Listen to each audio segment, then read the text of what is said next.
ఉద్యోగుల పదవీ విరమణ వయసు విషయంలో తెలంగాణ ప్రభుత్వం కీలక నిర్ణయం తీసుకోబోతోంది. ఆర్థిక పరిస్థితులను దృష్టిలో ఉంచుకుని ప్రత్యామ్నాయ మార్గాలను అన్వేషిస్తోంది. అందరికీ ఆమోదయోగ్యమైన నిర్ణయం కోసం ప్రతిపాదనలు సిద్ధం చేయాలంటూ వివిధ శాఖలను కోరింది సీఎంఓ. తెలంగాణలో ప్రభుత్వ ఉద్యోగుల రిటైర్మెంట్ వయసు పెంచే దిశగా అడుగులు పడుతున్నాయి. దీనికి సంబంధించి ప్రభుత్వానికి 3 ప్రతిపాదనలు అందినట్లు తెలుస్తోంది.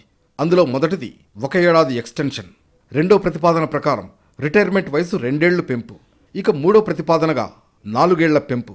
అయితే వీటిలో దేన్ని ఎంచుకోవాలనే దానిపై ప్రభుత్వం తర్జన భర్జన పడుతున్నట్లు తెలుస్తోంది. 2024 నుంచి 2028 వరకు తెలంగాణలో దాదాపు 44,000 మంది ఉద్యోగులు రిటైర్ కానున్నారు. గత ఏడాది డిసెంబర్ వరకు 7,995 మంది ఉద్యోగులు రిటైర్ కావాల్సి ఉంది. వీరికి 3,220 కోట్ల రూపాయలు రిటైర్మెంట్ బెనిఫిట్స్ చెల్లించాల్సి ఉంటుంది. అలాగే ఈ ఏడాది చివరి నాటికి 9,630 మంది పదవీ విరమణ చేరున్నారు.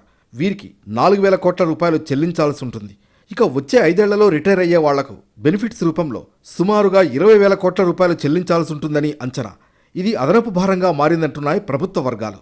ఈ కారణంగానే ఉద్యోగుల రిటైర్మెంట్ వయసు పెంచాలని ప్రభుత్వం భావిస్తున్నట్లుగా సమాచారం.